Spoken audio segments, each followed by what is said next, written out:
Hello everyone, আসসালামু আলাইকুম। আজকে আপনাদের সামনে নতুন একটা ভিডিও নিয়ে চলে আসলাম। ভিডিওটি হচ্ছে মোমবাতি ফু দিয়ে কে কোন গিফট জিতে নিতে পারে।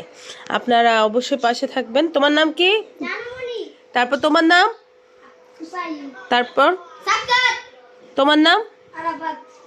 আচ্ছা, শুরু করো, দেখি খেলা কি পেয়েছে জানামনি।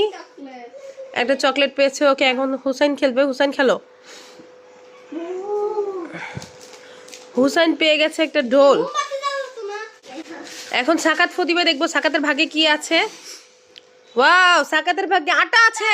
দাও, তার মুখটা ঠেসে ধরে আটা দিয়ে দাও। এই তো ঠিক আছে, তুমি ক্যামেরার সামনে থেকে এই তো। এখন আরাফাতের পালা। দেখি আমাদের মাঝে এখন আরাফাত কিভাবে খেলতে পারে, কি জিতে নেয়। আরাফাত শুরু করো। আরাফাতের ব্যাড লাক। আরাফাত একটা জুস পেয়ে গেছে আমাদের মাঝে। আটাটা পেলো না। আটাটা পেলে আরো হয়তো মজা হতো আমাদের মাঝে। তোমরা সবাই ক্যামেরার সামনে চলে এসো। এই তো যাই হোক, তোমরা চ্যানেলকে নিয়ে কিছু যা বলার বলে ফেলো। লাইক সাবস্ক্রাইব শেয়ার করে দিবেন। ওকে, ধন্যবাদ সবাইকে। আসসালামু আলাইকুম।